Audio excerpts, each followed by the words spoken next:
તો આપણે 500 તલ લીધા છે સાની બનાવવા માટે, આ ગોળ લીધો છે, ખજૂર લીધા છે, ડ્રાયફ્રૂટ લીધા છે, ખમણેલું ટોપરું લીધું છે. તો સૌ પ્રથમ પહેલા આપણે તલ બધા મિક્સર જારમાં એડ કરી અને ક્રશ કરી લઈશું.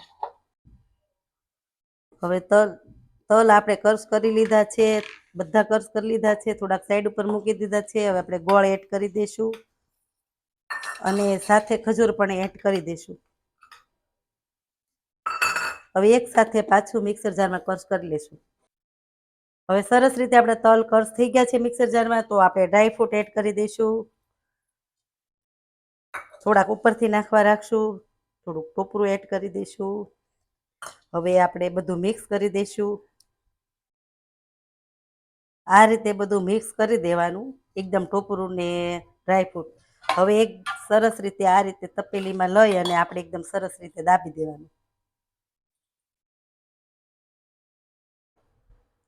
તો સાની સરસ રીતે આપણે આ રીતે દાબડી દીધી છે અને પછી હવે આપણે આ રીતે પ્લેટ મૂકી અને આ રીતે આપણે આ રીતે કાઢવાની છે સાનીને.